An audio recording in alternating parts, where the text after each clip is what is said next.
Bienvenidos a el webinar de WCS, organizado en conjunto con el Ministerio de Medio Ambiente y el patrocinio también del Consejo Chile-California. Estamos con nuestros expositores, comenzando este webinar que para nosotros es nuestra primera vez que estamos trabajando de esta forma, así que si nos equivocamos, tenemos algunos detallitos, esperen, nos disculpen, pero lo estamos haciendo con mucho corazón y con mucha alegría para poder compartir parte del trabajo que estamos realizando en distintas aristas. Estamos hoy en día conectados con personas desde Argentina, desde Santiago, yo estoy desde Punta Arenas, junto con Katy, Juan José también desde Santiago, así que esperamos que este webinar sea de interés para ustedes. Obviamente va a quedar grabado para quienes no lo alcancen a ver completo. Así que espero que sea de su gusto pleno. Aprovecho de presentar a los expositores que tenemos hoy día. A Catherine Duñá, que es nuestra subdirectora científica de la organización WCS Chile. A Marcela Ujar, que ella es veterinaria de la Universidad de California Davis, y a Cristóbal Briceño, quien es investigador de la Facultad de Veterinaria de la Universidad de Chile, y también nos acompaña Juan José Donoso, quien trabaja en el Ministerio de Medio Ambiente en la zona centro, en Santiago. Así que aprovechando que estamos ya todos más o menos listos para ir en la hora, te doy el pase, Juan José, para que puedas dar unas palabras de bienvenida. Bien, gracias Daniela. Para nosotros como Ministerio de Medio Ambiente y en particular para la División de Recursos Naturales y Biodiversidad es un gusto poder estar compartiendo este webinar con ustedes, con los expositores.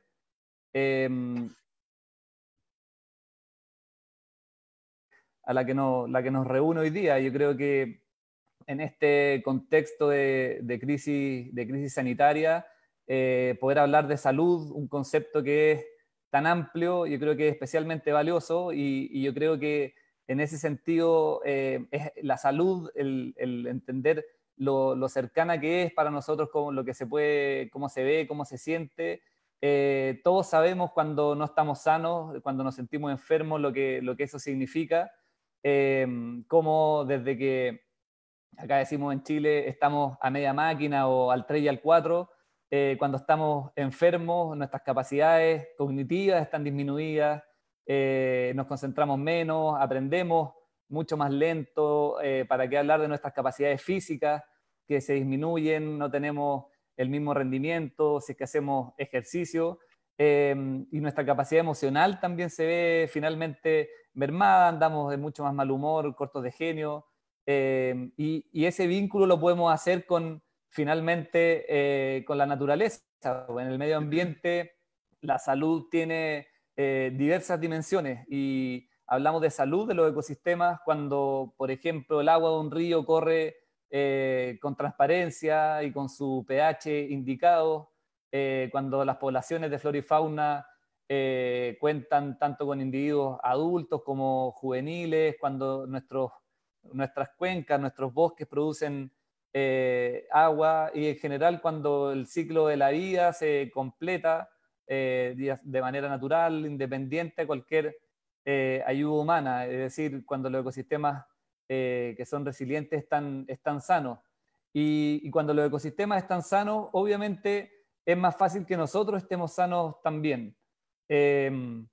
Podemos tener recursos naturales como el agua, podemos cultivar, podemos visitar áreas protegidas, podemos respirar aire limpio, todos esos servicios ecosistémicos. Cuando la salud del agua de una población o de un bosque se afecta, sabemos que eso trae repercusiones para todo lo demás. Y de alguna manera en ese mundo, en este mundo globalizado de hoy en el que estamos, se han acelerado procesos que de otra manera habrían ocurrido en miles, en millones de años. El proceso de extinción masiva en el que estamos y que ha sido alertado ya por distintos organismos, como el año pasado lo hizo la IPBES, Si bien son procesos que pueden ser naturales, las extinciones, sabemos que hoy al enfrentar esta extinción masiva está totalmente fuera de cualquier orden natural.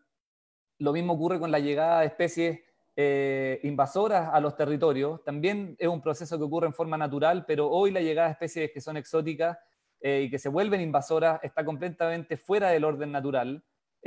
Por poner un ejemplo, solamente en Chile tenemos sobre 1.100 especies invasoras, algunas de ellas compartidas con Argentina. Tenemos varias de las más invasoras a nivel, y más dañinas a nivel mundial. Compartimos con Argentina, decía, por ejemplo, el castor y el bisón, un tema que en Magallanes es bien patente, y hemos acelerado procesos que eran naturales, pero lo hemos convertido en un problema que es de salud finalmente el medio ambiente y con ello con nuestra propia salud. Y ese vínculo es importante, yo creo que enfatizarlo y es muy valioso que lo conversemos hoy. Se han extinto especies claves para el equilibrio de los ecosistemas y hemos llegado, finalmente hemos dejado llegar especies que traen nuevas enfermedades, afectando a nuestra fauna, a nuestro ecosistema en general, pero finalmente a nosotros mismos. Y estas nuevas zoonosis que han salido mucho a la discusión con lo del coronavirus y el COVID-19, nuevas enfermedades, los ecosistemas van perdiendo su resiliencia y es algo que debemos entender y obviamente debemos enfrentar. Desde mi parte, lo que a mí me interesa es de las políticas públicas. Para ir cerrando, me parece que el escenario actual global de alguna manera ha ido visualizando a la naturaleza como una fuente de enfermedad, de peligro, pero la naturaleza es una fuente de solución y es importante hacer ese énfasis. Una naturaleza sana nos entrega medicinas para curar enfermedades. Hay distintos ejemplos muy valiosos. Las esponjas marinas, por ejemplo, hoy son parte de tratamientos cancerígenos.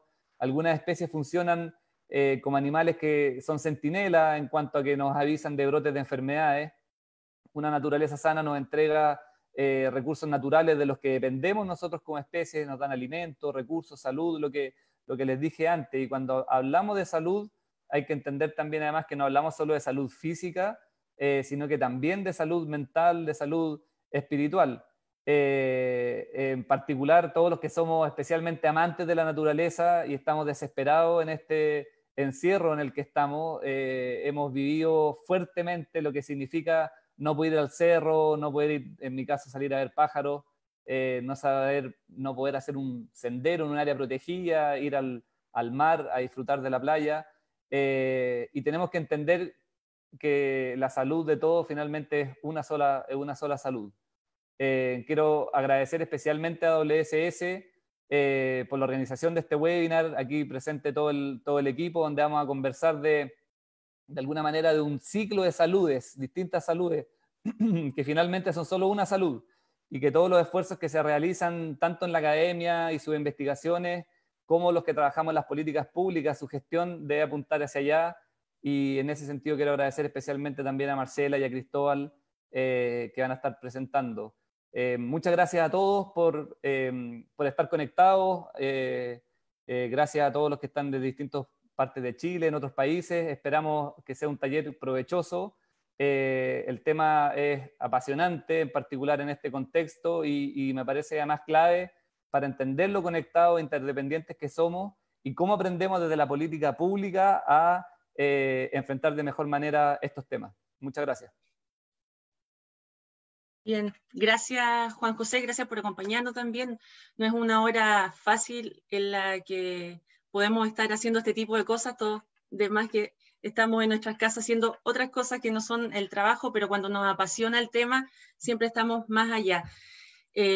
Bueno, sin más preámbulos, vamos a comenzar con las presentaciones, contarles a quienes nos están siguiendo, viendo y escuchando a través de las redes sociales, que vamos a tener 3 presentaciones de los expositores que ya les presenté.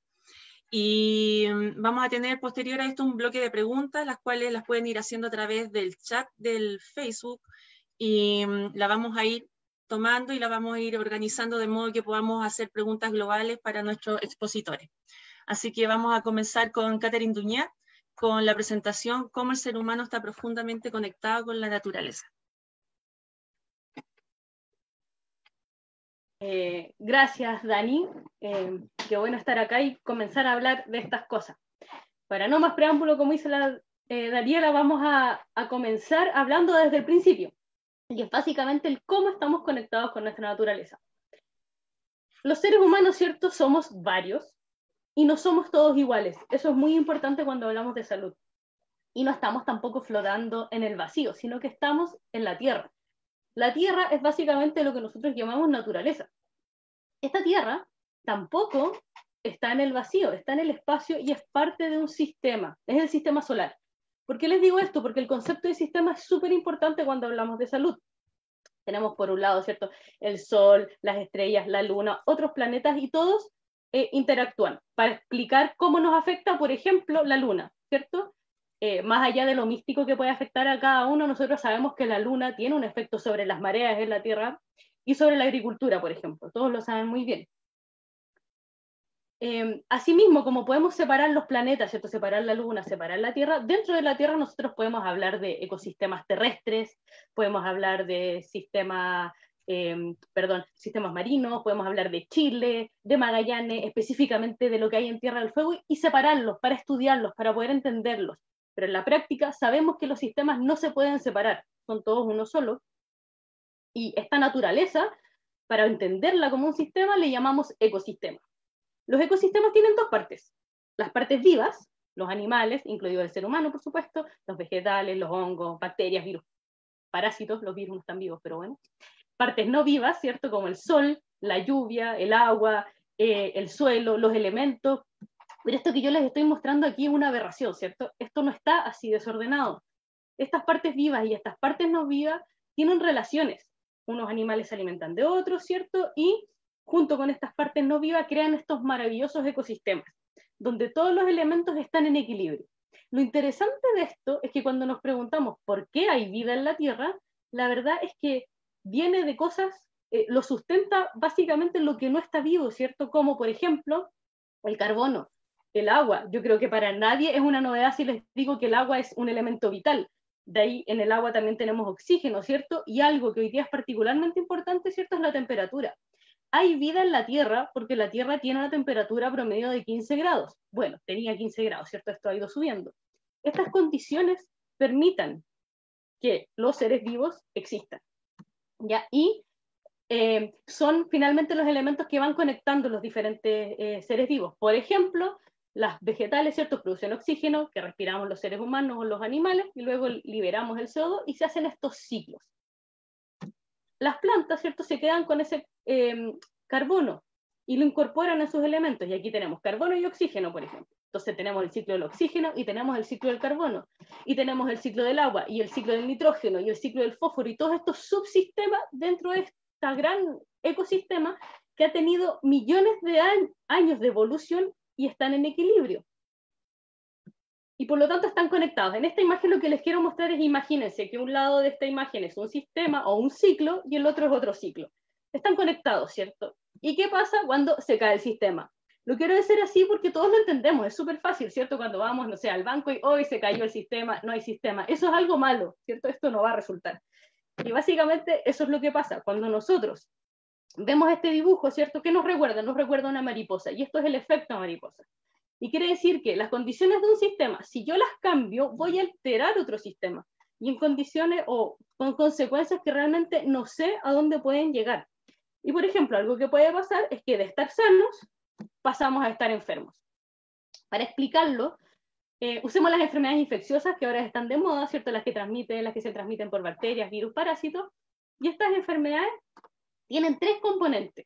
Tienen los agentes que se transmiten, ¿cierto? El virus. Tienen un hospedero, el que se enferma, una planta, una persona o un animal, y el ambiente, que es el ambiente, ¿cierto? Estos elementos están en equilibrio y se relacionan y van a manifestarse de diferentes formas la enfermedad de acuerdo a la exposición o la sensibilidad a estos elementos. Para entenderlo fácil, cuando nosotros estamos estresados, ¿cierto? Todos sabemos que nos bajan las defensas y nos enfermamos. ¿Pero qué cambió? ¿Cambió el ambiente? ¿Cambiaron los agentes? ¿Hay más agentes? No, el que cambió fui yo. Yo bajé mis defensas y los agentes que estaban ahí me enfermaron. Lo mismo ocurre con el ambiente. Un buen ejemplo es, por ejemplo, típico cuando uno era más chiquitito y la mamá, no salgas en el frío, abrígate porque te vas a resfriar. ¿qué pasa? ¿Te resfrías porque hace frío? ¿Hay nuevos agentes porque hace frío? Lo que pasa es que en ese caso, si se te enfrían tus vías respiratorias, es un ambiente nuevo para un agente y te enferma. Esto mismo lo podemos llevar, ¿cierto?, a niveles más macro. Y pasamos entonces de estar sano a estar enfermo. Y ese estar enfermo puede, a los otros, ¿cierto?, que pueden ser iguales o no, a los que son iguales o se relacionan con nosotros o están, digamos, son más parecidos a nosotros en ese sentido, se van a enfermar también. Y podemos tener consecuencias que pueden ir a lo macro, porque no puedo separar los sistemas y puedo tener una consecuencia tan extraña como, por ejemplo, que tengo pumas en Santiago. No es que cada vez que yo me enferme voy a tener pumas en Santiago, sino lo que quiero decir que en este caso, por ejemplo, ¿cierto?, las personas se enfermaron y eso no llevó el puma a Santiago, sino lo que llevó el puma a Santiago es que las personas dejaron de salir, dejó de haber tantos vehículos en la calle, y además, si le sumamos a esto la sequía, ¿cierto?, los animales juveniles estaban en busca de alimento y bajaron a la ciudad. Entonces, algo puede tener consecuencias absolutamente inesperadas por el efecto mariposa. Y es aquí que hablamos de una salud. Yo no puedo separar la salud humana de la salud animal, de la salud del ambiente y de la seguridad de los alimentos, porque estamos todos en una misma tierra. Bien, Katy, muchas gracias por tu primera presentación. Aprovecho de saludar a la gente que nos está mandando varios mensajes a través del chat del Facebook, que están hablando desde Valdivia, desde Argentina, desde Punta Arenas, incluso desde Tierra del Fuego al frente. Estamos aquí muy cerquitas conectados. Vamos a seguir con la presentación de Marci con cariño. Ella es Marcela Ujar, como les comentaba, directora del programa latinoamericano de la Universidad de California Davis, y su presentación tiene como título ¿Cómo se relaciona la naturaleza con nuestra salud? Una mirada regional sudamericana.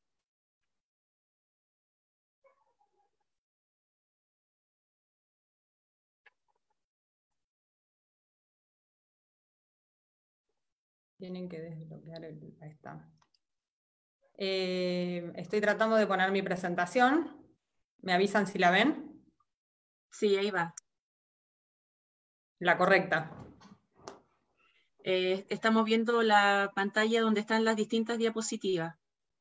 No sé por qué. Qué raro. Bueno, perdone, voy a tener que salir y empezar de nuevo porque esto no está funcionando. Dale, no hay problema.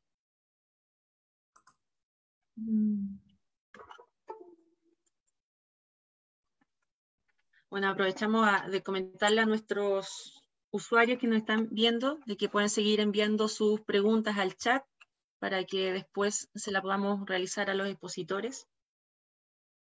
¿Ahí se ve bien? Gracias, Katy.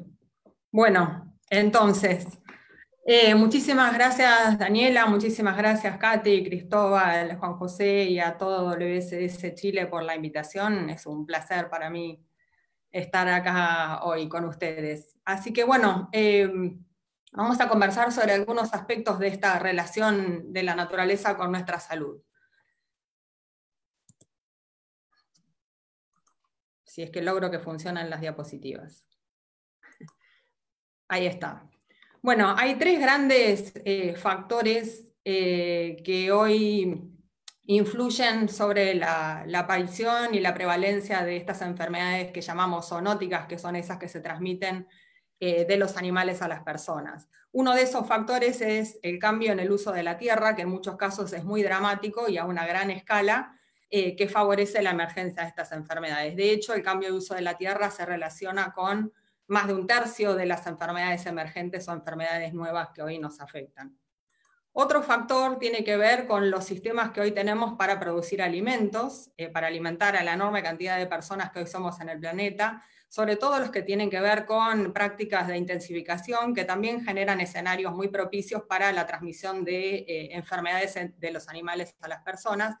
Y de hecho, algunas de estas prácticas se relacionan con la mitad de las enfermedades que hoy se transmiten de los animales a las personas. Y un tercer factor tiene que ver con lo que llamamos sobreexplotación de las especies silvestres, principalmente no solo lo que se extrae de la naturaleza, que tiene un fuerte impacto, sino también las condiciones en las que muchas de esas especies se mueven entre sitios, en malas condiciones de bienestar, de higiene, de salud, y lo que esos impactos generan, sobre todo en la proximidad con las personas y con otras especies animales. Y no quiero dejar de mencionar lo que tienen ahí en el ángulo izquierdo abajo, que refiere a la sobreexplotación de otras especies con las que nosotros muchas veces entramos en conflicto, que puede llevar a desequilibrios mayores. Por ejemplo, si eliminamos todos los carnívoros de un sistema, podemos llegar a tener, por ejemplo, una explosión de roedores a consecuencia. Y no son solamente las enfermedades que se transmiten de los animales a las personas las que se ven influenciadas por estos cambios ambientales muy dramáticos. En áreas deforestadas, por ejemplo, hay muchísimo mayor riesgo de contraer malaria porque se facilita la transmisión desde los insectos vectores. Lo mismo ocurre asociado, por ejemplo, a otras disrupciones del ambiente, como son las grandes obras de infraestructura. Por ejemplo, la carretera interoceánica que une el Pacífico con el Atlántico, y cómo esa apertura en áreas antes naturales y sin tocar va generando las condiciones ideales para que de nuevo aparezcan las enfermedades en la medida que las personas van ingresando a estos nuevos sitios. Un ejemplo de eso es cómo en la medida que nosotros nos vamos metiendo en estos ambientes que antes eran naturales, muchas veces en condiciones muy desfavorables, muy cerca de la naturaleza, pero en áreas muy remotas, sin acceso a la salud, con infraestructura de vivienda muy limitada, abierta, que permite mucho contacto. Y esto, por ejemplo, se ha relacionado con una gran incidencia de rabia humana transmitida por murciélagos en las últimas 3 décadas, sobre todo en Brasil y Perú, por ejemplo. Esto es un problema bastante serio. Ahora, les contaba las cosas que nosotros hacemos a la naturaleza que generan todas estas situaciones que favorecen la aparición de estas enfermedades y que nosotros nos enfermemos más. Pero ¿qué pasa? La naturaleza cumple un montón de funciones y entre ellas es protegernos y ofrecer como una amortiguación y un buffer. Entonces les voy a contar un ejemplo que se basa en un estudio hecho con roedores y hantavirus. Algunos de esos roedores ustedes saben que son reservorios de estos virus, donde se vio el efecto que tiene la transformación o la degradación del ambiente sobre estos grupos. Entonces, si nosotros miramos un área de bosque intacto y nos fijamos cuántos roedores hay en este ejemplo, lo que se encontró fue que había 16 especies de roedores. Y lo que es interesante es que de esas 16 especies había solamente una que era vector de hantavirus y era la número 16, la que menos aparecía, solamente 1 o 2 individuos. Cuando miramos en el área de borde eso mismo, lo que encontramos es que de nuevo hay 16 especies, pero en este caso aparecen 2 especies que son reservorio de hantavirus, y no solamente que hay más especies transmisoras, sino que además en este caso son mucho más comunes y ocupan el puesto número 5 y el número 10. Y cuando miramos el área central, donde es el disturbio, donde ya no queda nada de bosque intacto, en ese caso perdemos especies, quedan solamente 9. Uno puede decir que bueno, hay menos roedores, va a haber menos problema, pero no, es justamente todo lo contrario. Hay muchísimas más especies que son transmisoras de Hanta, y en este caso además son las más comunes, ocupando el puesto número 2 y el puesto número 4.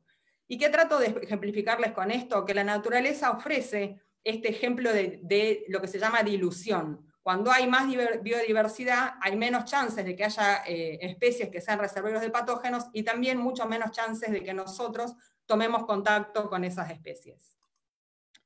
Lo mismo pasa, por ejemplo, con los vectores de la enfermedad de Chagas. Si miramos un gradiente de disturbio en un ambiente, podemos ver que la presencia del vector, que es este insecto que está acá, que es la vinchuca, es mucho menos común en las áreas de bosque intacto y muchísimo más común en las áreas de gran transformación, incluso en cercanía de las viviendas, lo que hace que las personas estén muchísimo más expuestas en estos ambientes transformados. ¿Por qué? Porque se perdió esa capacidad de amortiguación y de protección que ofrece la biodiversidad, esa gran diversidad de especies que actúan como amortiguadoras.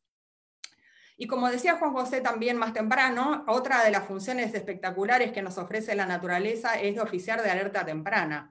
Y esto se basa, por ejemplo, en el principio de los mineros de carbón, que llevaban a las minas canarios que los alertaban sobre emanaciones peligrosas de monóxido de carbono, ya que nosotros no lo leemos, no lo vemos, no tenemos forma de percibirlo. Eso les permitía saber que había un problema y que tenían que saber salir rápidamente de ahí. Esa misma función la cumplen, por ejemplo, en países como Brasil, Bolivia, Perú, los monos aulladores, que son muy susceptibles a la fiebre amarilla, que es una enfermedad exótica al continente americano, vino desde África con el tráfico de esclavos hace varios siglos, pero las especies nuestras son tremendamente susceptibles. De esta manera, cuando se encuentra un mono aullador muerto en la naturaleza, eso enciende las alarmas, emite una señal de alerta y los sistemas de salud rápidamente responden, vacunando preventivamente a la población y de esta manera evitando casos y muertes humanas innecesarias. Otro problema sobre el cual la fauna nos viene alertando hace bastante tiempo, pero que somos bastante duros de darnos cuenta de que es verdad, es la contaminación con la basura, sobre todo en ambientes marinos. Y es como que no fue hasta que se viralizó ese famoso video de los pescadores rescatando a la tortuga y sacándole el sorbete de la nariz que no caímos en la cuenta de la gravedad de este problema y de que teníamos que hacer algo al respecto. Pero ¿qué pasa? Es bastante tarde. La verdad es que hoy casi no queda especie que nosotros miremos en el mar que no ingiera basura de manera regular y que no sepamos incluso la cantidad de efectos negativos que está teniendo sobre su salud y lo que puede eso significar para nosotros.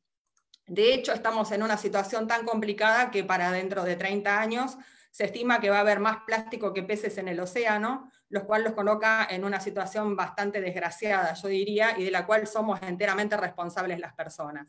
Piensen que el 95% del packaging de los productos que consumimos se tira, con lo cual tenemos que cambiar los hábitos y ser consumidores más responsables. Y finalmente voy a hablar de los servicios ecosistémicos, otra gran bendición de la naturaleza intacta, y para eso me voy a valer de un grupo de especies que son los murciélagos, que son maravillosos y representan el 20% de los mamíferos que tenemos hoy en la Tierra. Uno de esos servicios es el consumo de insectos. Hay murciélagos que se especializan en comer insectos y es increíble lo que eso proporciona. Por ejemplo, el murciélago cola de ratón, que es un murciélago común de Argentina, de Chile, pesa 12 gramos, es básicamente una cucharada al ras de azúcar para que tengan una proporción de lo que eso es, pero 1 millón de esos murciélagos consume en una noche más de 8 toneladas de insectos y a lo largo de un año puede consumir más de 3 millones de insectos. Hoy saqué la cuenta y eso, piensen que una ballena azul, que es el mamífero más grande, el animal más grande que existe en la Tierra, pesa 200 toneladas, son más o menos 15.000 ballenas azules que consume solamente una especie de murciélagos, haciéndonos este favor enorme. ¿Por qué es importante que los murciélagos consuman insectos? Bueno, porque muchos de esos insectos son vectores de enfermedades que matan y enferman a millones de personas, como el dengue, la malaria, el zika, el chikungunya. Y porque también esos insectos son plagas agrícolas y necesitamos cultivos sanos para poder alimentarnos, y además, si se eliminan plagas, podemos reducir la cantidad de plaguicidas que usamos, que son venenos, como todos conocemos.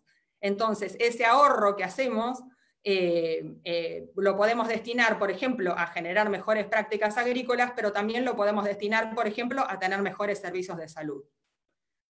Hay otro grupo de murciélagos que son frugívoros, que se alimentan de frutos, y en ese alimentarse de frutos actúan como dispersores de semillas. Y por ejemplo, el murciélago frutero común, que es un murciélago muy común de Centroamérica y del norte de Sudamérica, puede dispersar decenas de miles de semillas por noche, y una colonia de tamaño mediano de unos 400 murciélagos dispersa millones de semillas a lo largo del año. Y esto es fundamental para la regeneración de bosques, sobre todo en áreas muy transformadas, y se estima que en un área afectada y transformada, por cada metro cuadrado de bosque que se regenera es porque recibió entre 12 y 80 semillas producto de la dispersión que hacen los murciélagos en un año, y eso permite, los convierte básicamente en arquitectos de la regeneración de los bosques. Y finalmente el otro rol que es fascinante de los murciélagos es que son polinizadores. ¿Y por qué es importante eso? Bueno, porque muchísimas especies de plantas del neotrópico dependen de los murciélagos para existir, para reproducirse, para alimentarnos. Por ejemplo, algunas cosas que consumimos regularmente, como las bananas, los mangos, y bueno, lo que no puede faltar en la dieta de ninguna persona de Chile, las paltas. Pero bueno, también se aplica a otras partes. Y como ya es tarde y estamos, supongo que dentro del horario de protección al menor, también puedo decir que los murciélagos son esenciales para la polinización del agave, que es el cactus del cual se trae el tequila y gracias al cual disfrutamos unas excelentes margaritas.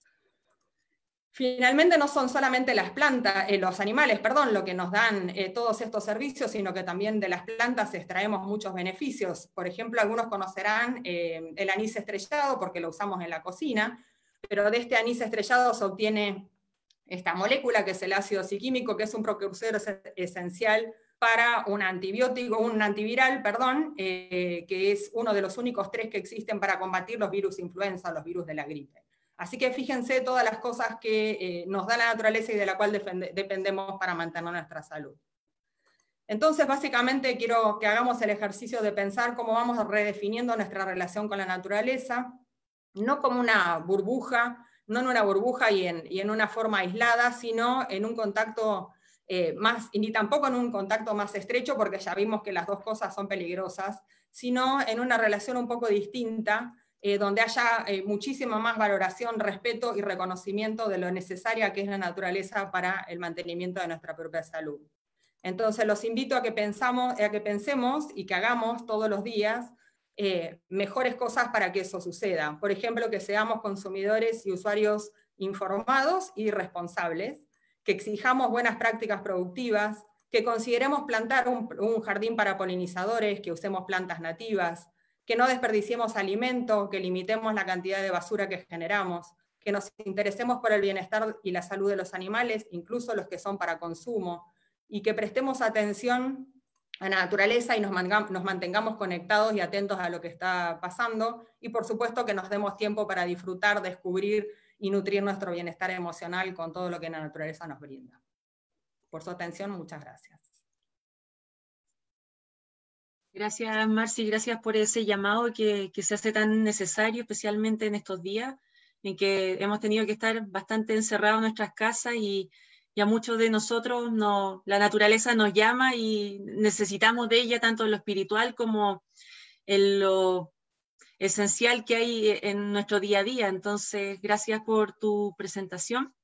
Vamos a continuar con Cristóbal Briceño. Antes de esto vamos a recordar de que pueden enviarnos sus preguntas y al final de las presentaciones de nuestros expositores vamos a compartirlas y a tener un poquito más de discusión. Recuerden que esto también está siendo grabado, así que más adelante si se perdieron alguna parte lo pueden volver a revisar.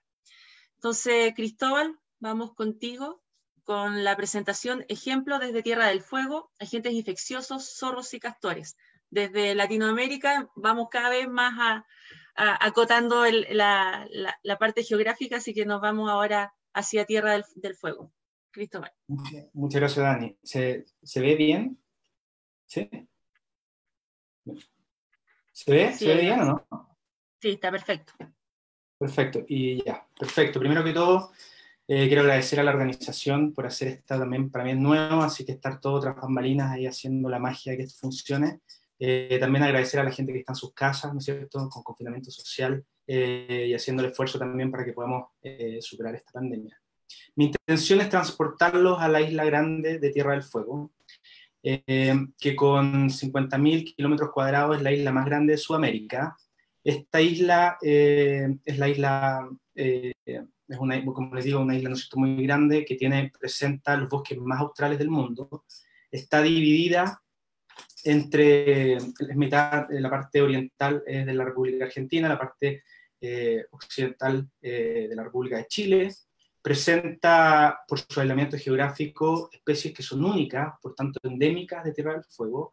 Eso es bastante interesante. Aquí tenemos, por ejemplo, una subespecie que se considera vulnerable, según el Ministerio de Medio Ambiente, el Reglamento de Clasificación de Especies, que es el zorro culpeo fueguino, el más grande de los zorros culpeos. Tenemos al cururo de Magallanes, Ctenomys magellanicus también, que a diferencia de sus primos, es bastante más social.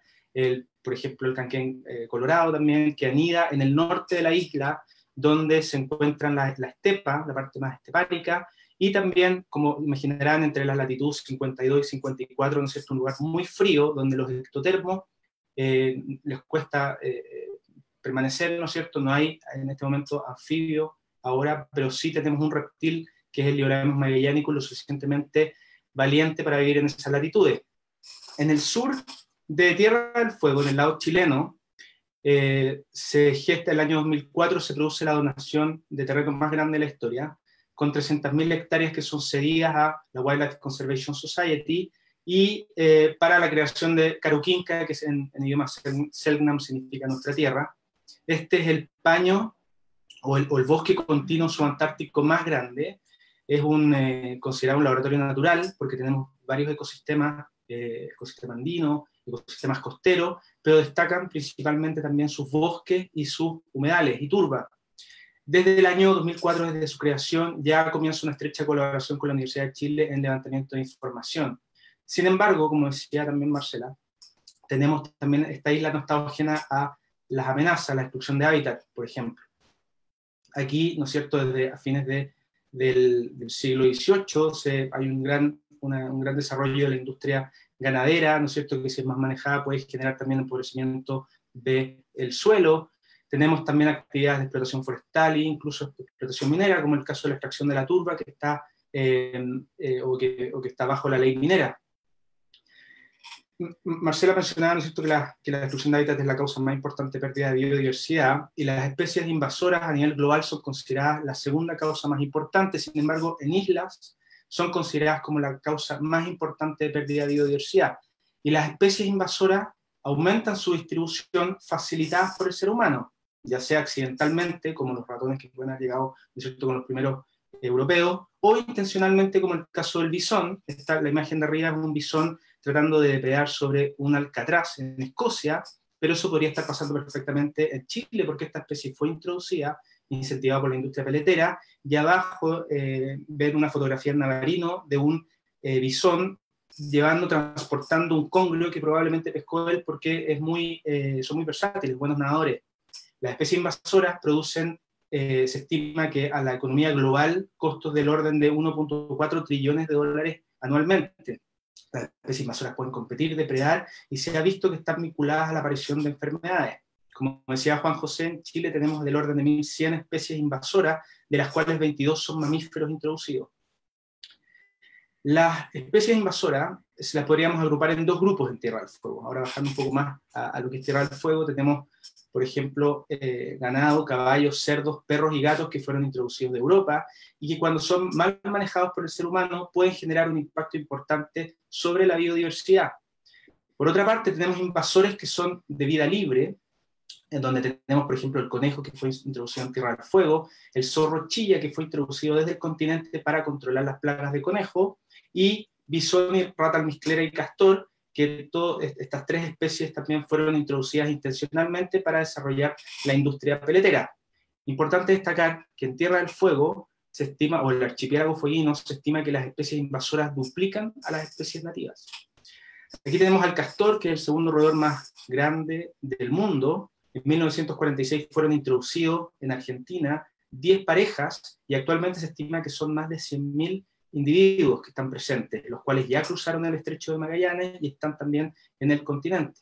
Aquí pueden ver una castorera, más o menos en invierno. Ellos buscan refugio en inundar el terreno, y de esta forma generan también, ¿no es cierto?, por su actividad, la alimentación del tejido vascular de los árboles, genera pérdida de bosque, generan reducción de áreas pastoriles por la inundación del terreno que genera su represa, y también otras como, por ejemplo, la reducción de captura de carbono, que es muy importante en el escenario actual de cambio climático. En un esfuerzo del Ministerio del Medio Ambiente se buscó intentar cuantificar el impacto del castor en términos ecológicos, y hay una limitante. No todos los impactos, ¿no es cierto?, se pueden cuantificar, pero por lo menos lo mínimo que se estima que se pierde por concepto de la presencia del castor en Chile es del orden de $733.000 anuales. Y aquí pueden ver, ¿no es cierto?, esta imagen un poco apocalíptica de cómo queda, ¿no es cierto?, un espacio intervenido por el castor. Yo les había contado que en Tierra del Fuego existe el culpeo fueguino, que es el culpeo más grande, el carnívoro terrestre más grande de la isla, y el año 2017 llegó a mis manos un VHS con una interacción, una pelea entre un castor y un zorro, que pueden ver en la página donde está publicado esto, y llegamos a la conclusión de que es muy difícil que el zorro culpeo, con el tamaño que tiene, hasta 14 kilos, como ese que está ahí don Custodio tomándolo antes de la captura, o antes de ser procesado, es muy difícil que pueda controlar la población de castores. Pero sin embargo, en la imagen de abajo en blanco y negro, pueden ver que cuando el zorro encuentra castor, sí se alimenta de él. El bisón tiene un impacto ecológico tremendo y se considera que es un gran depredador de vertebrados e invertebrados. En el mismo estudio se estima que las pérdidas anuales mínimas, las que se pueden cuantificar, son del orden de 9,5 millones de dólares anuales. Sin embargo, esta valoración no considera el impacto económico que tiene sobre la salud tanto de animales y potencialmente de las personas. Sabemos que más al norte, en la 10ª región, el bisón sí puede ser potencial vector de algunas enfermedades, algunos parásitos, como el virus distemper, e incluso una bacteria como es la leptospira. El año 2016 se describe esta interacción sinérgica o esta tríada invasora, donde tenemos al castor americano, ¿no es cierto?, que modifica el hábitat, crea esta inundación de terreno. Tenemos a la rata almizclera, que es una excelente nadadora y que cohabita con el castor muchas veces dentro de su castorera, y el bisón introducido también, del cual el 50% de su dieta corresponde a la rata almizclera. Por tanto, hay un potenciamiento entre estas tres especies que genera un impacto aún mayor. Por nuestra parte, hemos buscado realizar una tríada virtuosa, donde en colaboración con la Wildlife Conservation Society, con quien firmamos un convenio en 2015, y la Universidad de California Davis, hemos comenzado a colaborar en este lugar, ¿no es cierto?, un lugar remoto, difícil de trabajar, con temáticas complejas, donde hemos tenido estudiantes tanto de la Universidad de Chile como de California, trabajando articuladamente con los guardaparques, buscando la oportunidad de complementar esfuerzos y hacer esfuerzos en conjunto. Algunos resultados que hemos tenido, por ejemplo, una tesis que publicó un estudiante que publicamos el año pasado, buscamos anticuerpos contra esta bacteria, la leptospira, y nos llamó la atención que el culpeo nativo tiene tasas de infección más altas que chillas e incluso que perros, ambos introducidos. Y en el trabajo anterior que les había mencionado, esta interacción, esta pelea entre el zorro y castor, sí, una trampa cámara nos permitió establecer que el zorro culpeo también es capaz de alimentarse de la rata almizclera, que pueden ver ahí. Entonces, a partir del año 2007 y en el contexto del proyecto de manejo y control de castor financiado por GEF, comenzamos a realizar, y con estudiantes también, necropsias, que son las autopsias de los animales en terreno, colectando distintas muestras para buscar distintos patógenos, entre los cuales colectamos también deposiciones, que son las cacas del castor, y estas muestras las trasladamos a la facultad veterinaria y comenzamos a hacer los exámenes de rutina, que son los exámenes coproparasitarios. Algunos resultados, los cuales fueron publicados en una memoria de Eduardo Millares, hace un mes más o menos, encontramos 105 muestras de castores de distintos lugares de la isla. Encontramos que un 4,8% tenían parásitos helmintos, céstodos y nemátodos, ¿ya? Y de uno de ellos, que está en C, pudimos identificar que pertenecía al orden Strongylida. Esto a partir de huevos. Y un 6,7% de las muestras de los mismos castores presentaba coccidia, de las cuales una muestra fue positiva a Imeria y 7 muestras fueron positivas a Isospora. En otra memoria de Gabriela Contreras, también que se publicó hace poquito, 2 semanas, encontramos que de las 105 muestras de deposiciones de los mismos castores, 17,1% de muestras eran positivas a oquistes protozoarios, que son parásitos que pueden producir diarreas tanto en animales y depende de la especie en personas. De estos, 2,8% o 3 muestras fueron positivas a criptosporidios y un 14,3% a Giardia. No pudimos identificar la especie porque a través de la morfología solo podemos saber que es el género solamente. Y interesante mencionar que no había coinfección, o sea, un castor, los castores estaban infectados con uno o con otro, pero no habían castores que estuvieran infectados con ambos. También yo les contaba, ¿no es cierto?, la presencia de canios, el zorro culpeo nativo, el chilla y el perro, ¿no es cierto?, exótico, y encontramos, publicamos a principios de este año, un trabajo donde trabajando con los culpeos detectamos este ácaro, que es una especie de arañita que vive en el conducto auditivo de los carnívoros. Está escrito en perros, en gatos, en todo el mundo, y también en zorros árticos, por ejemplo. Y interesante que encontramos un 73% de los zorros culpeos con presencia de este ácaro. Sin embargo, no lo encontramos ni en chilla ni en perros. Para terminar, ¿no es cierto?, nuestros resultados indican que hay presencia de patógenos, tanto en especies nativas como invasoras. Creemos que es muy importante el agua como medio de dispersión de estos agentes infecciosos. Creemos también que el castor está actuando de alguna forma como reservorio, pero también reconocemos la importancia de otras especies como la rata almizclera y bisón, que pudiesen estarse potenciando en términos de patógenos. Creemos que esto es importante porque también otros animales pudiesen enfermar, silvestres, por ejemplo, roedores como el cururo que mencionaba, o domésticos, e incluso potencialmente personas. Nos interesa establecer dinámicas de la enfermedad en la región y creemos que es importante identificar los patógenos con técnicas moleculares, es lo que estamos trabajando, o estamos trabajando hasta la emergencia anteriormente, y también estamos en colaboración trabajando con técnicas de monitoreo ambiental, por ejemplo, DNA ambiental. Como decía Katy, ¿no es cierto?, la salud una sola, creemos que, sabemos que la investigación en lugares tan remotos es muy difícil porque es caro, por la logística, por los análisis de laboratorio, mover, ¿no es cierto?, los materiales, pero creemos que la forma de lograrlo es trabajando en equipo y sobre todo mejor también si es multidisciplinario. Estamos convencidos de que la investigación también es un insumo para la buena gestión territorial, como decía Juan José, y creemos que de esta forma podemos comprender procesos y también minimizar los impactos del ser humano. Así que también estamos con esa intención de colaborar, ¿no es cierto?, y sobre todo en estos momentos también. Agradecer a toda la gente, ¿no es cierto?, que ha trabajado en estos trabajos en distintas formas, y muchas gracias. Gracias, Cristóbal, por tu presentación y recoger un poco parte de lo que comentabas y el tema de colaborar y de estar todos de alguna forma conectados para poder trabajar y llevar adelante estos proyectos es de suma importancia. En el chat muchos de los comentarios que estaban saliendo hablaban también de la parte binacional, que es algo que también quizás se puede discutir más adelante junto con el tema de cuando hagamos la parte de las preguntas.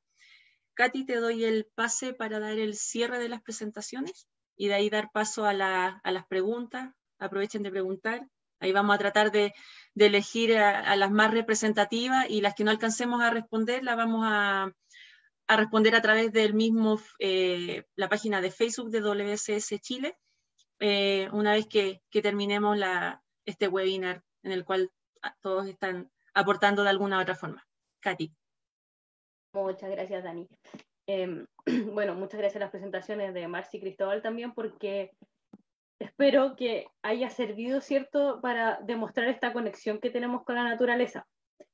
Que si lo pensamos ahora, el mensaje, ¿cierto?, es que piensen que simplemente por el hecho de tomar agua, estamos conectados con la naturaleza. Esa misma agua que nos sirve para regar nuestro alimento, y que luego estos mismos vegetales u otros, ¿cierto?, nos van a dar el oxígeno que necesitamos para respirar. El tema es, Marci ya nos hizo una idea de lo que podemos hacer, ¿cierto? Quizás el miedo ahora es, chuta, todas estas cosas que están pasando, ¿yo puedo hacer algo? En realidad, ¿está en mis manos hacer algo? El mensaje que quiero entregarles es que por supuesto que sí, recuerden a las mariposas, esta es una mariposa del Chagual, todas nuestras decisiones importan, todo lo que nosotros hacemos va a tener un efecto sobre otros, sobre lo que nos rodea, sobre las comunidades y así hacia afuera, porque los sistemas están todos conectados. Marci ya nos dio algunos ejemplos, pero voy a andar en algunos que quizás no se les ha ocurrido conectarlos con salud humana y del ecosistema. Y una, por ejemplo, que podemos hacer todos los que tenemos mascotas, es la tenencia responsable. Cuidar que nuestras mascotas, perros, gatos, estén en las casas, que cuando salgan a las calles, salgan con sus correas, que recogemos los excrementos de estos animales, no dejarlos deambular libres. ¿Por qué? No solo porque pueden ser un peligro porque muerdan a otras personas, por ejemplo, o puedan matar fauna silvestre, sino que transmiten enfermedades. Imagínense las plazas donde juegan los niños, contaminadas con estos excrementos de los animales. Por supuesto que es un problema de salud pública, y también para los animales silvestres. Prefieran los alimentos y los productos locales. Esto puede ser difícil porque uno dice, chuta, por ejemplo, acá en Magallanes, en Punta Arenas, hay varias cosas que no se producen acá, pero el mensaje es ese, es preferir. Si es que esos productos se producen en lo local, me refiero a en tu ciudad, en tu región o en tu país, hay que preferirlos. ¿Por qué?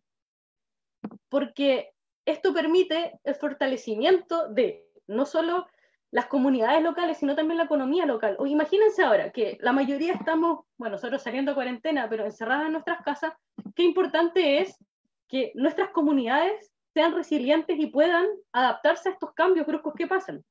Obviamente hay cosas que no podemos evitar y que vamos a necesitar consumir de otros lados, para eso está la globalización también, pero ser responsables, porque además esto reduce el transporte. Imagínense sacar algo que se produce en tu ciudad o en tu región, traerlo de otra, eso también contamina por el transporte, por la combustión, por los gases, etcétera, de los transportes obviamente. Marcela lo dijo, ser consumidores responsables, esto es súper importante, aquí puse algunos ejemplos, pero por ejemplo las vedas no es para decir no consuman estos alimentos porque los quiero para mí, sino que es para proteger el ecosistema, para proteger que sigamos comiendo estos alimentos, no vamos a ser los mejores por encontrar loco cuando nadie lo encuentra, por ejemplo, ¿cierto? Las buenas prácticas, informarnos de lo que producen a las personas a las que les compramos. Están las buenas prácticas agrícolas, las buenas prácticas ganaderas. Estas buenas prácticas dicen relación con el bienestar de los animales, por lo tanto, ¿cierto? Van a ser más o menos susceptibles, si están mejor, se estresan menos, ¿cierto? También va asociada a las prácticas ambientales, por lo tanto, informarnos, eso es demasiado importante y es algo que podemos hacer. Y otra cosa es reciclar, reducir, reutilizar, ¿cierto? Por supuesto, ¿por qué? Porque reducimos, ¿cierto?, la producción, fomentamos la economía circular, y esto llega menos basura al ambiente, ¿cierto? Por lo tanto, se enferman menos los animales o mueren menos, y como decía Marcela, quizás cómo nos va a afectar esto a nosotros después también, o ya nos está afectando. Separemos nuestra basura. Cuando separamos lo orgánico, reducimos nuestra basura en la mitad. Yo sé que puede ser difícil. Hay ciudades o regiones donde la estructura para reciclar o para compostar no se da. Pero hay personas que ofrecen estos servicios. Voy a tu casa, saco tus orgánicos y yo lo transformo en compost, ¿cierto? A veces está, a veces no está. Y aquí es donde quiero hablarles de las organizaciones que realizamos gestión ambiental. Por eso somos una comunidad, ¿cierto? Somos una sociedad y estamos adaptados a distintos niveles. WCS es una organización no gubernamental que tiene más de 125 años de experiencia en el mundo, trabajando con conservación, y nuestro trabajo dice relación con la gestión por conservación. Por ejemplo, en este caso, nosotros acá, además, quiero retroceder, no trabajamos solo, que es muy importante, Cristóbal lo dijo, la colaboración es muy importante. Nosotros, junto con organismos privados, organismos de servicios públicos, trabajamos por la gestión. El ejemplo que les quiero dar, quiero mostrarles un par de ejemplos de lo que hacemos, es que actualmente estamos trabajando por la estrategia regional del manejo de los residuos en áreas marinas protegidas de Magallanes. Y esto es gracias a un fondo de protección ambiental del Ministerio del Medio Ambiente, en el cual estamos reuniendo información, ¿cierto?, de los tipos de residuos que hay en las áreas marinas, y luego no es que nosotros, como WCS, se nos vaya a ocurrir hacer una estrategia, sino que a través de procesos participativos con las comunidades, con los actores, desde los que producen la basura hasta los que tienen que, ¿cierto?, gestionarla, entre todos vamos a llegar a esta estrategia. Nosotros facilitamos el proceso. Y viene también de una historia antigua, o ya no tan antigua, un par de años, ¿cierto?, donde hicimos un diagnóstico de residuos junto con el Comité de Manejo de Centolla y Centollón de la región de Magallanes, y gracias a la colaboración de los pescadores artesanales que nos facilitaron la información de los residuos que ellos ven, ¿cierto? Nuestra región Magallanes es bien complicada para navegarla, entonces esa colaboración es fundamental. No solo se trata, por ejemplo, de tener áreas protegidas, también hemos ayudado a crear áreas protegidas, pero es importante la implementación, que sea efectivo, ¿cierto?, que esas áreas no queden en papel. Entonces trabajamos también a través de procesos participativos por empujar planes de manejo de estas áreas, ¿cierto?, para que puedan implementarse, y así, por ejemplo, podemos ayudar a que las actividades económicas se desarrollen de manera sustentable. Entonces de esta forma vamos prolongando nuestros recursos y haciendo relaciones más virtuosas y sustentables con la biodiversidad. Entre estas formas de implementar, por ejemplo, está, acuérdense que los animales son centinelas y nos pueden avisar de lo que está pasando. Hacemos el monitoreo o trabajamos, al implementar, ¿cierto?, podemos hacer el monitoreo de las especies que son objeto de conservación de estas áreas, y en este caso en particular les muestro el albatro de ceja negra porque es una colonia muy bonita con la que trabajamos que está en peligro por especies invasoras, como el caso del bisón, que Cristóbal ya lo mencionó, y por eso tampoco lo hacemos solo. Nosotros participamos de la red de colaboración para el control del bisón, que es, digamos, es parte del Ministerio del Medio Ambiente y es una red de colaboración a lo largo de Chile donde entre todos trabajamos y estamos generando información para buscar las mejores estrategias. También trabajamos con el castor. Cristóbal lo mostró bastante bien, que es una especie que provoca bastante daño, y pasamos de tener esta imagen, ¿cierto?, en los bosques más australes del mundo, a tener estas imágenes por efecto del castor. Marcela ya nos dijo qué puede pasar en nuestra salud cuando dejamos que esto pase. En este caso no fue el ser humano directamente el que mató los bosques, pero sí las especies invasoras provocaron esto, ¿cierto? Y esto no es solo un problema para Magallanes o para Chile, es un problema para el mundo si perdemos estos bosques. Entonces lo que hacemos en WCS, ¿cierto?, es trabajar por un mundo donde la vida silvestre prospere en ecosistemas terrestres y mares que son valorados por las sociedades, las cuales se benefician de la diversidad y la integridad de la vida en la Tierra. Trabajamos principalmente de 3 formas, ¿cierto? Haciendo la investigación para tener la información, protegiendo, ya sea generando áreas protegidas o implementándolas efectivamente, y también inspirando. La educación ambiental es fundamental en nuestro trabajo, no solo con escolares, también con las distintas comunidades, adultos, porque todo el trabajo que hacemos nosotros y todas las otras entidades que trabajan por la conservación es trabajar por la salud humana. Muchas gracias por su atención. Gracias, Katy. Perfecto para el cierre de todo lo que hemos estado conversando en este rato, que se está pasando súper rápido el tiempo. Vamos a tratar de encerrar varias de las preguntas que han salido en el chat en al menos 5 como generales, para que cada uno de ustedes pueda aportar desde su experiencia y su conocimiento en la respuesta de estas consultas. Juan José, también te sumamos al equipo de panelistas para poder responder las preguntas que tenemos ya organizadas. La primera pregunta que hace el público que nos está acompañando a esta hora, dice: en relación con la conservación de los ambientes, ¿se ha estimado el costo que tiene el control o tratamiento de enfermedades zoonóticas versus el costo que tendría su prevención a través de la protección de los ecosistemas en buen estado? Está complicada la pregunta, pero quizás Marci puede responderla de mejor forma. Sí. La respuesta rápida y fácil es no. Pero sí hay varias estimaciones realizadas para epidemias o pandemias anteriores al SARS-CoV-2, al COVID-19. ¿Por qué digo esto? Porque sí existen estimaciones, son multimillonarias los costos que acarrean estos brotes de enfermedades, y claramente todos los cálculos indican, incluso hay documentos del Banco Mundial, por ejemplo, de hace poquitos años, que tienen esa información, y todos los cálculos indican que prevenir siempre, siempre, siempre es más barato que curar. No solamente porque salvamos vidas humanas y de otras seres, sino también porque es más barato. Dicho esto, el COVID-19 está presentando una realidad que jamás antes vimos, ni nadie soñó, con lo cual hacer cualquier aproximación es, no sé, van a ser, hoy vi proyecciones de la caída del Producto Bruto de todos los países a nivel mundial para el año 2020, y la verdad es que asusta. Va a ser posiblemente la catástrofe más grande que jamás haya tenido que pasar este planeta. Bien, un escenario medio complejo. Katy, te veía que está... Sí, solo quería como cerrar eso que dice Marci, que es súper importante, que uno en realidad evaluar como hacia el futuro, qué es lo que va a pasar cuando se desata una enfermedad súper difícil y las estimaciones vienen solo hacia atrás, y lo que hemos aprendido es que cada vez, ¿cierto?, van siendo peores dada la globalización y todos los factores que se van sumando en sí mismo. Entonces la prevención siempre, en todo lo que hablemos, va a ser mucho mejor y va a ser menos costoso que luego tratar de recuperarnos. Bien. Cristóbal, ¿quieres sumar? Gracias. Sí, bueno, recuerdo un trabajo de la revista, ¿se escucha? ¿Sí?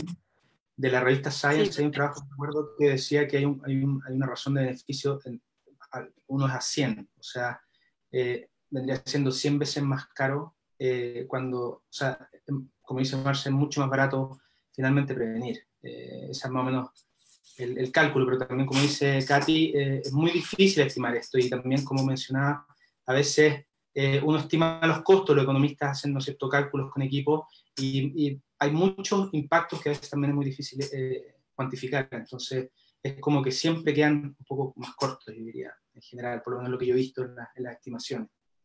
Entonces, sí, de todas maneras, el mismo también. O sea, nosotros tenemos que dedicarnos a eso, porque también se generan efectos que pueden amplificarse, entonces siempre es mucho mejor prevenir, de todas maneras.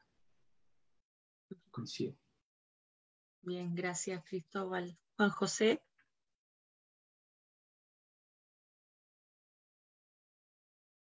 Está silenciado. Sí. Ahí sí. Ahí sí. Bueno, yo creo que Marcela y Cristóbal lo dijeron. Yo creo que claramente el costo de prevenir siempre es más bajo que enfrentarlo de esta manera, y a largo plazo, de todas maneras, el costo de prevenir va a ser mucho más bajo. Yo creo que más allá de lo que ya comentaron los demás, hay un desafío que tenemos muy grande respecto a educación ambiental respecto a esto, a cómo llevamos estos temas desde los niños hasta cómo cada uno toma decisiones en el día a día, esas micro decisiones que comentaba Catherine recién, cómo cada uno desde como consumidor, como distintas facetas que tiene, aporta a esto, y también en lo que respecta a mí, a cómo desde las políticas públicas finalmente nos hacemos cargo de esto, tanto de transmitir lo relevante que es que hay que prevenir esto más que hacerse cargo ex post, y cómo tomamos políticas públicas para apuntar a eso. Y ahí solamente comentarles que apuntando a ese nivel es que como ministerio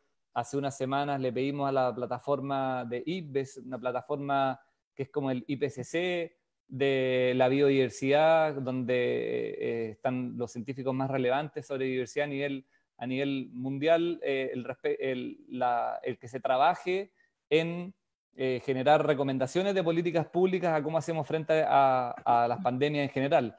Y eso, hay un desafío ahí gigante a cada uno de los tomadores de decisiones en los ministerios, en los gobiernos, los distintos sectores, que va a venir después, y que es una tarea constante. Bien, gracias Juan José. Tenemos otra pregunta del público. A ver, aquí. Viendo esto claro, el futuro de la humanidad depende de la forma en que diseñemos y practiquemos una nueva manera de vivir. ¿Cuál sería esa nueva manera de vivir? Por ejemplo, ¿cuál sería la mejor forma de escoger los productos de producción sustentable? Como por ejemplo.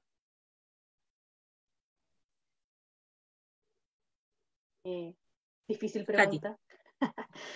Sí, todo es difícil, pero absolutamente, digamos, no sé si era una afirmación o una pregunta en la primera parte, pero sí, nuestro futuro de todas maneras depende de las decisiones que empecemos a tomar ahora y de qué tan dispuestos estemos a cambiar nuestra conducta. Por ejemplo, una forma para elegir, bueno, los productos, no sé, en el supermercado es informarse antes, y existen ciertas certificaciones ambientales con respecto a, por ejemplo, no sé, el aceite de palma, que es un gran problema. Hay muchas fuentes que son poco sustentables, pero hay algunas que están certificadas que sí están manejadas de manera sustentable. Por lo tanto, tú te informas, sabes qué buscar y qué leer en el producto. Esto estamos hablando para productos masivos, ¿cierto? Como en el supermercado. Pero también distintas empresas o compañías tienen sus propias certificaciones. Cuando hablábamos de las buenas prácticas ganaderas, buenas prácticas agrícolas, los servicios públicos de nuestro país, INDAP, SAC, todos los que trabajan con agricultores, tienen forma de certificar también a sus agricultores para cuando si queremos comprar carne o verduras, ¿cierto? E ir a esos lugares. Básicamente es informarse antes de ir a comprar el producto. Si quieren agregar algo. Bien. ¿Resto de los panelistas, alguien más quiere agregar algo? Yo podría decir algo, ¿no? Dale, Cristóbal. ¿Sí? Ya. No, yo creo que solo mencionar, claro, que somos más de 7.000 millones de personas, se estima que para el 2100 vamos a ser 11.000 millones de personas, y sí, por supuesto que no solamente que somos muchos, sino cómo estamos usando los recursos. Entonces yo creo que el mensaje, como decía Katy, también es ser responsable en el uso de los recursos, y no nosotros estamos bombardeados de de consumo, ¿no es cierto?, que tenemos tantas ofertas de cosas que muchas veces no necesitamos. Yo creo que es importante lo que podemos hacer nosotros como sociedad. Y en segunda medida, también yo creo que el futuro, como, bueno, también hice hincapié en eso, que yo creo que es la colaboración, porque tenemos que todos estar bien, en el fondo. No basta con que algunas sociedades o algunas economías sean prósperas y dejar al resto, ¿no es cierto?, que se las arregle como pueda. Yo creo que espero que después de lo que estamos viviendo también, la sociedad se torne más solidariamente, no por una cosa altruista, sino más bien por la comprensión de que tenemos que todos estar mucho mejor como colectivo, porque individualmente no podemos lograrlo. Y eso está demostrado, yo creo, se está demostrando por lo menos. Sí, a mí me gustaría agregar algo, Daniela, respecto a yo sigo creyendo, además de lo que ya se comentó, que yo creo que tenemos un tremendo desafío respecto a la educación ambiental. Yo creo que siempre volvemos un poco a eso también, a cómo fortalecemos la educación en los colegios desde un principio respecto a estos temas. Yo creo que ahí hay una necesidad todavía muy grande. Yo creo que se ha avanzado, por ejemplo, en políticas educacionales respecto al manejo de residuos, al reciclaje. Ahí hay un avance importante que se ha profundizado en temas curriculares.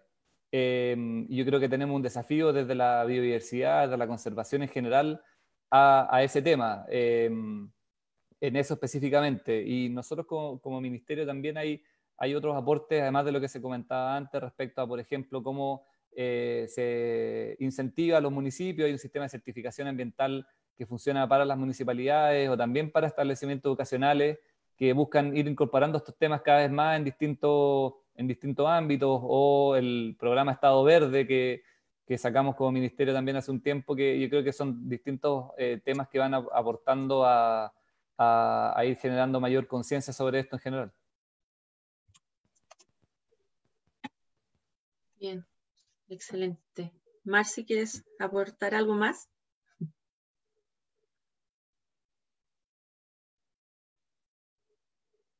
¿No?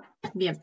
Vamos a seguir con la próxima pregunta, que tiene que ver un poco con lo que estaba comentando recién Juan José, que salió parte del público que nos está viendo, y dice: ¿cómo podemos llevar el concepto de una salud a las comunidades? Y sobre todo, ¿cómo podemos fortalecer y reestructurar las políticas públicas, como por ejemplo la evaluación ambiental de los proyectos productivos?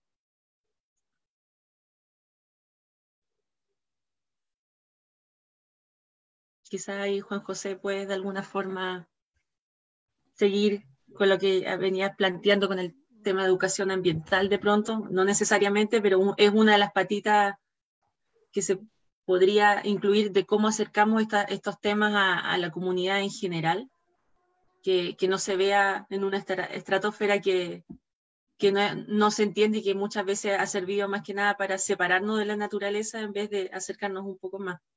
Sí. Quizás un tema que no hemos conversado y que yo creo que es súper relevante poder compartirlo con los que nos están siguiendo desde sus casas, y que de alguna manera toca distintos temas que han salido en la discusión. Yo creo que hemos conversado harto sobre especies exóticas invasoras.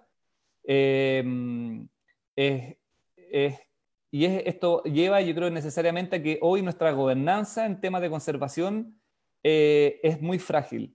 Nosotros como Estado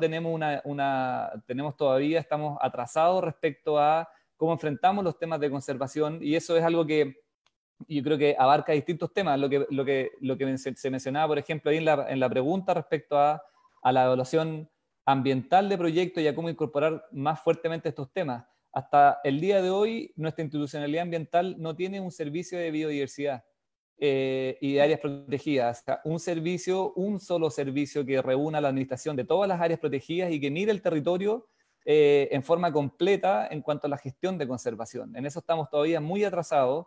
Este es un proyecto de ley que venimos como ministerio empujando desde hace bastante tiempo, varias administraciones, desde 2010, su inicio, 2011 que fue ingresado el proyecto de ley, y eso nos hace que tengamos una forma de enfrentar estos temas todavía muy dispersa entre distintos servicios que son con un foco productivo, que buscan la sustentabilidad, pero desde lo productivo, pero no tenemos un servicio fuerte desde lo ambiental que vele por estos temas y que sea el servicio que evalúe esto en el marco del CIA, por ejemplo, en nuestro sistema de evaluación de impacto ambiental, pero además tener un liderazgo dentro del Estado que permita modernizar la gestión en distintos niveles, con una mejor legislación, con más financiamiento, con una mejor regulación. Yo creo que este es una cosa concreta, un avance concreto que necesitamos dar y que va a tener influencia en como país finalmente cómo enfrentamos estos temas, porque permite ayudar en distintos niveles, y yo creo que ese es un avance concreto que deberíamos dar y que necesitamos dar en el corto plazo. Bien, perfecto. Marci. Sí, sí, concuerdo absolutamente con eso, y bueno, obviamente la realidad de Chile no es el planeta, lamentablemente. Casi es más la norma que la excepción, y es triste.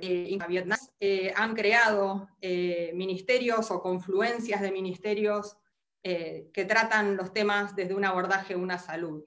Y justamente eso tiene un enorme valor porque cambia la forma en la que nosotros abordamos estos problemas tradicionalmente, que es dividiendo todo en compartimentos estancos. Como dijo la Katy en su primera presentación, nosotros dividimos el mundo en sistemas para poderlo estudiar, pero nos olvidamos que en realidad funciona como un todo junto, y al separarlo para tratarlo también y abordarlo desde ministerios, desde la formación de los profesionales, que es peor todavía, nos estamos haciendo un gran desfavor. En medicina veterinaria no te hablan de salud pública, un poco sí, pero en salud humana casi no te hablan de zoonosis, por ejemplo, y eso nos hace bastante daño, y ahora nos estamos dando cuenta cómo eso nos golpea. Y es realmente necesario que empecemos a pensar de otra manera. Nos damos cuenta hoy más que nunca que la salud está conectada, y que desde nuestras organizaciones gobernantes hasta la formación de nuestros profesionales y en todo lo que refiere a la educación hay que cambiar esos paradigmas y también la forma en la que se actúa. Y voy a terminar con una cosa más, que es que si nosotros pensamos cómo está representada la salud hoy por hoy, tenemos una Organización Mundial de la Salud que vela por la salud pública de las personas, tenemos una Organización Mundial de Sanidad Animal que vela por la salud de los animales que comerciamos, que son básicamente los animales que producimos como alimento, y no tenemos ninguna organización que se ocupe de la naturaleza ni de la vida silvestre. Es tierra de nadie, es tierra de todos, y sin embargo hoy relacionamos al COVID-19 con el tráfico de especies, el comercio en mercados, todo asociado a la vida silvestre, que no es, digamos, nadie se ocupa. Entonces nos tenemos que dar cuenta hoy más que nunca que tenemos un enorme vacío y que eso es algo a resolver. Se crean entre organizaciones alianzas estratégicas cuando surgen estos problemas, pero pasada la inmediatez, ahora por ejemplo hay un consorcio de la Organización Mundial de la Salud, de la Organización Mundial de Sanidad Animal, de la FAO y demás, que están trabajando juntos para atender la emergencia del COVID-19, pero pasada la emergencia se va a atomizar y cada uno va a seguir haciendo históricamente lo que hacía y otra vez volvemos para atrás. Entonces nunca vamos a pasar de la etapa de apagar el incendio, sino que, o sea, a prevenirlo. O sea, siempre estamos extinguiendo llamas una vez que nos golpean las cosas por detrás. Sí, yo no sé si eso es parte de la idiosincrasia del ser humano, pero creo que es algo que deberíamos aprender en esta pasada. Vamos a avanzar con 2 preguntas más, y ahí para ir cerrando, porque sé que igual están cansados y probablemente también nuestros seguidores igual ya están como medio agotados. Así que la siguiente pregunta tiene que ver con las especies exóticas invasoras, y la consulta es: ¿existe un trabajo mancomunado entre Chile y Argentina? Como así también hay compromiso entre los ganaderos, WCS y el Estado por la erradicación definitiva del castor. Aquí hay varias instituciones que podemos hablar de esto. Voy a partir hablando yo. Obviamente desde que se comienza a trabajar con el castor, al menos desde el 2008, ¿cierto? Que estamos trabajando como WCS con castor, se entiende que es un problema binacional y por lo tanto su solución tiene que ser un enfoque binacional. se ha trabajado históricamente de manera binacional, en particular ahora que estamos haciendo estos pilotos de erradicación, se hicieron experimentos separados, pero también hubo un experimento en Argentina, y los resultados y todo se va a trabajar y se empuja hacia este trabajo binacional. Obviamente tenemos, aparte de lo técnico, ¿cierto? Hay temas de gobernanza y de cómo funcionan las instituciones. Obviamente las instituciones en Chile funcionan distintas a las argentinas, pero ese es un desafío también que tenemos que enfrentar como sociedad, y como dice Marci, dejar de compartimentalizar todo, ¿cierto? Y decir, ok, a ver, Tierra del Fuego es una en este caso, ¿cierto? ¿Cómo trabajamos juntos por esto?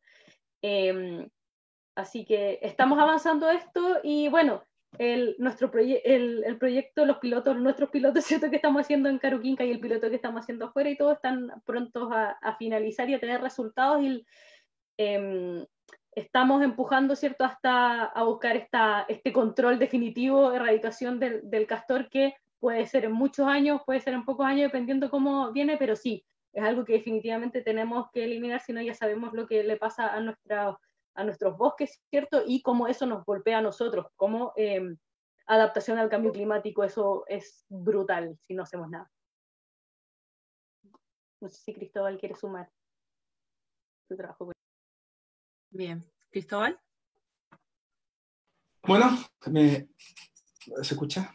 Sí, bueno, es que yo creo que sí, lo han dicho muy bien, lo dijo también Juan José, yo creo que tiene que ver también con la gobernanza. Me acuerdo que el año 2008 fue que hicimos WSS lideró el estudio de factibilidad para la erradicación del castor. Por supuesto que en especies invasoras, ¿no es cierto? Y en el caso de Tierra del Fuego yo me enfoqué más en Chile, pero por supuesto que las barreras, los castores no respetan barreras geográficas, y claro, el primer problema en cuanto a su abordaje tiene que ver con esto precisamente que decía Juan José, de la gobernanza, de que logísticamente a lo mejor puede ser complejo abordar el control, por ejemplo, del castor, con, por ejemplo, gobiernos que duran 4 años, donde yo me acuerdo que en el año 2009 se firmó un convenio entre Michelle Bachelet y Cristina Kirchner para la erradicación del castor, pero que después no se avanzó en eso porque era muy complejo. Se estimaba que se necesitaban al menos 7 años para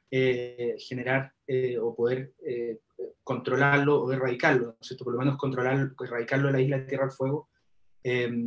Y eso complejiza el tema, pero sí me consta que se está trabajando también de forma articulada, ¿no es cierto?, entre varias organizaciones, y yo creo que, por supuesto, que estamos atentos a ver cómo eso se va desarrollando, pero se colabora mucho, y claro, en términos del abordaje del problema, sí, yo creo que la gobernanza también tiene un rol muy importante, como decía Juan José. Bien. Juan José. Sí, me gustaría agregar un par de cosas, Dani, a lo que comentaban Catherine y Cristóbal, y es que quizá uno puede ser un poco insistente en ciertos temas, pero yo creo que esto permite hablar y enfatizar ciertas políticas públicas que son muy relevantes, y la pregunta que hacían yo creo que se presta para poder comentar ciertas debilidades que tenemos como institucionalidad chilena todavía. Piensen que hasta el día de hoy no existe hoy un servicio público en el país que tenga una mirada amplia a todo el territorio, que tenga atribuciones para hacer gestión de especies exóticas invasoras, desde el punto de vista de la conservación, desde el punto de vista de la biodiversidad. Es decir, hemos enfrentado este tema como país siempre desde el punto de vista productivo. Cuando tenemos proyectos para controlar bisón, se hacen porque impactan pequeños productores agrícolas, pero no se hace por el impacto que hay, o no se ha hecho hasta ahora por el impacto que hay en biodiversidad.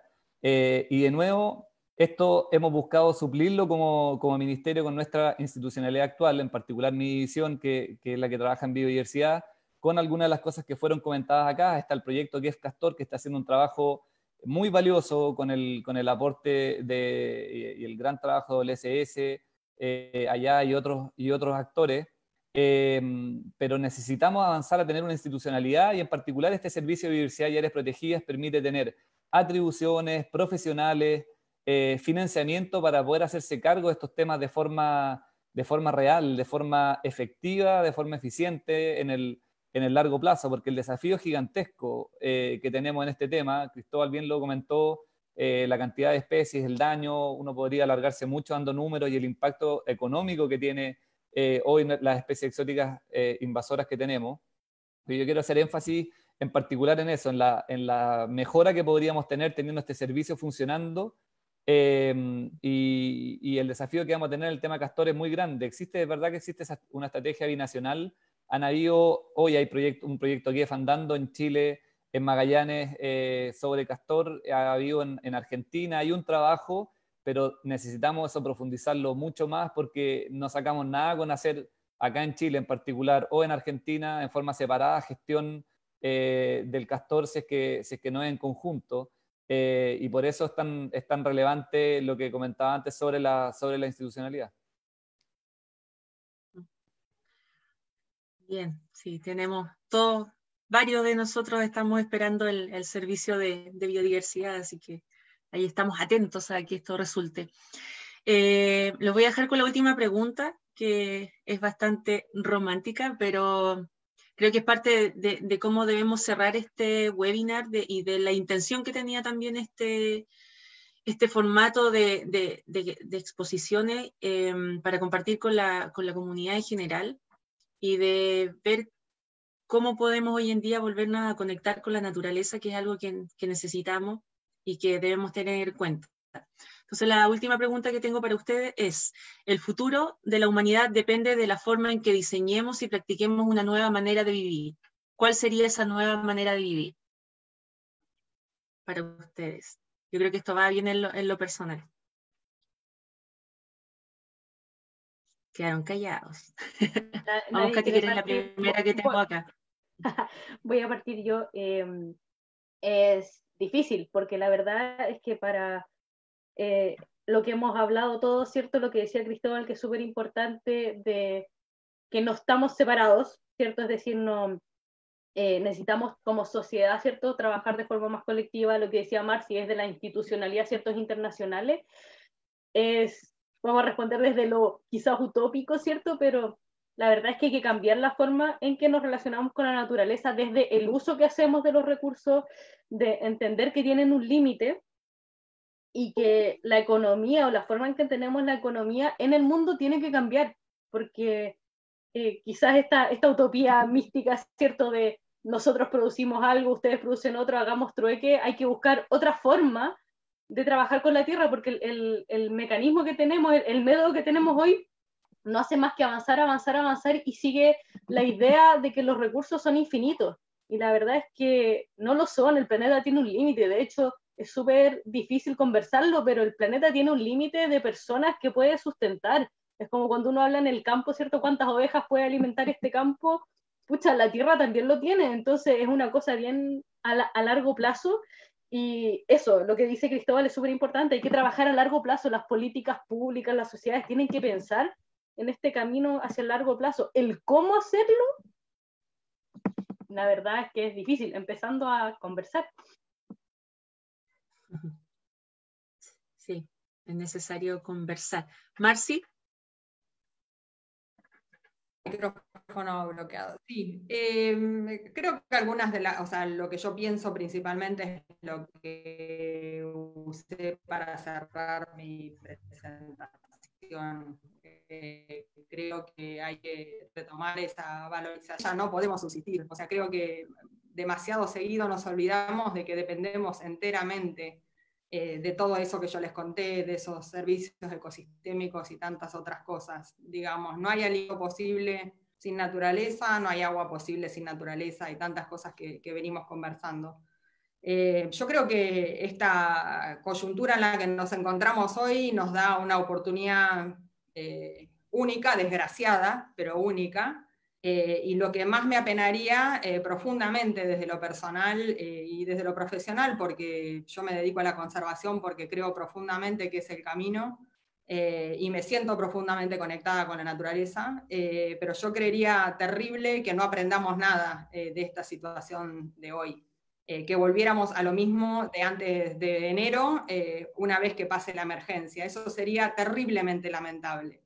De esto tenemos que aprender muchas cosas, y espero que más de uno en su casa, sobre todo quienes toman las decisiones, estén haciendo largas listas de todas las cosas que tenemos que mejorar, a nivel institucional, de gobernanza y demás, como veníamos hablando. Y también fíjense, cuando tengan tiempo, miren de nuevo, les di un montón de consejos, Katy también les dio un montón de consejos desde lo que pueden hacer a nivel personal. Si todos hacemos esas cosas de manera diferente, vamos a lograr un cambio. No es magia, pero si cada uno de los miles de millones de personas que somos hacemos las cosas diferentes, el mundo va a ser diferente. Totalmente. Gracias, Marci. ¿Cristóbal? Ya, sí, bueno, han dicho varias cosas. Yo creo que también lo dijo como Marce, importante respetar la naturaleza, mencionaron la educación también ambiental, que es muy importante enseñarle a nuestros niños desde pequeños a valorarla, a estar en contacto con ella. Yo creo que esos son cambios profundos, lo dijo también Juan José. También de alguna forma lo que mencionaba antes, reducir nuestras prácticas de consumo. De repente estamos rodeados de cosas que no necesitamos, que nos incentivan constantemente, por esto que mencionaba la Katy. Yo también pienso que espero que nuestro modelo, ¿no es cierto?, económico y sobre todo a nivel ya más local, este modelo económico que tenemos como país o como región latinoamericana, donde se producen las pérdidas más importantes de biodiversidad, reconozca también el valor de la naturaleza y de esa forma también podamos empezar a mejorarla y de alguna forma también cambiar. Yo desde la universidad puedo decir que creo que estamos al debe también como país con lo que es inversión en investigación y desarrollo, por ejemplo, o en desarrollarnos como país, ¿no es cierto? Tenemos capacidad humana, tenemos capital humano también. ¿Y por qué seguir extrayendo, por qué seguir confiando en el extractivismo cuando podemos también darle una vuelta y a lo mejor un valor agregado? Entonces yo creo que también estamos al debe con eso. Y finalmente, como mensaje también un poco, como decía Dani, de lo romántico, de lo de uno, yo creo que estar conectados también con la sociedad y participar, por ejemplo, en la elección de nuestros líderes también. No buscar ser apático, porque es fácil decir, no, en realidad yo no sé, no me gusta nada. Y involucrarse con eso también, o sea, elegir líderes que nos representen, hacer el esfuerzo también de involucrarse en las comunidades locales, de tratar de mejorar las relaciones también desde lo local hasta ya lo más, ¿no es cierto?, nacional. Yo creo que eso es lo que esperaría también que hacia una mejor sociedad y lo que me gustaría, como dice también Marce, que esto nos resuene y que nos permita mejorar como sociedad. Y que no sea un cambio en el corto plazo, por la emergencia, sino que sea algo profundo. Espero que ese sea el cambio. Bien, gracias, Cristóbal. Juan José, te toca cerrar. Puta, qué honor. Bueno, la pregunta que hiciste, Daniela, da como para hacer otro webinar completo, yo creo. Así que es difícil tratar de... Lo pensaremos. de tomar todas las aristas en una respuesta. Yo creo, estoy muy de acuerdo con lo que se ha comentado. Quizás tratando de ser concreto también, un concepto que deberíamos empujar con fuerza es el de soluciones basadas en la naturaleza. Es un concepto que está muy vinculado a cambio climático y que en el contexto actual permite, yo creo que unir muy bien biodiversidad con cambio climático, dos desafíos gigantescos en los que estamos y también con la pandemia actual. Lo comentaba muy bien Marcela en varios de sus ejemplos. Yo creo que ahí hay un valor importante, es decir, yo creo que hay un mensaje grande y que, bueno, uno vuelve un poco al origen de lo que era esta conversación, a cómo tener una naturaleza sana nos permite a nosotros estar sanos y estar mucho, mucho mejor. Eso es, aquí me vienen a acompañar mientras hablo. Para ello estamos trabajando. Es que eso mismo quería hacer ese énfasis, porque una cosa es lo de soluciones basadas en la naturaleza y empujar eso está muy vinculado con políticas públicas, con tomar una serie de decisiones de cómo enfatizar el hecho de que una naturaleza sana nos permite a todos estar más sanos, a enfrentar una serie de desafíos que tenemos, pero finalmente yo creo que hay un trabajo muy grande también con los niños. Yo creo que yo lo veo con mis niños, todo el trabajo que hay de poder, que comentaba Cristóbal también sobre educación ambiental. Aquí no hay balas de plata, no va a haber una solución que uno diga si hacemos esto se va a corregir, y hay un trabajo muy grande que tenemos que empujar entre todos finalmente respecto a cómo educar a nuestra sociedad en general y partir por nuestros niños respecto a estos temas. Yo creo que eso deberían ser unos énfasis que deberíamos poner, ya como cada uno está involucrado en eso, esas micro decisiones de nosotros como habitantes del planeta. Gracias, Juan José. Bueno, ha sido una linda y larga jornada, pero creo que hemos compartido varios de nuestros pensamientos y del trabajo que hacemos a distintas escalas a nivel de Latinoamérica, de Chile. Para nosotros como organización es súper importante este evento porque es la primera vez que lo hacemos y agradecemos la confianza del Ministerio del Medio Ambiente y del Consejo Chile-California para patrocinar este evento. Agradecer a Marci, a Cristóbal, a Catherine por sus conocimientos y compartir un poco más sobre los desafíos que tenemos hoy en día como humanos, como una especie más de este ecosistema y las responsabilidades que tenemos hoy en día, pensando en lo que nos está sucediendo hoy en día. Hay cosas que necesitamos pensar, cosas que necesitamos planificar, ver qué vamos a hacer de aquí en adelante y ahora ya, porque esto está sucediendo ahora y ahora es cuando tenemos que tomar acciones y no esperar que, como siempre le decimos de repente en educación ambiental a los niños, ustedes son el futuro, ustedes van a cambiar el mundo. No, somos nosotros hoy en día los que estamos llamados a cambiar nuestra actitud y nuestros pensamientos con lo que es el medio ambiente y volver a conectarnos con nuestra naturaleza que se hace tan necesario tanto en lo espiritual como en lo humano. Así que agradecerles a todos los que estuvieron con nosotros a través de las redes sociales. Vamos a tratar de responder algunas de las preguntas que quizás quedaron ahí en el tintero, pero es nuestro compromiso de alguna forma entregar más información y ver si podemos conectar en un próximo webinar con nuevos invitados. Así que muchas gracias a todos. Les pido que digan un adiós a la cámara y nos veremos en algún otro momento. Gracias a todos.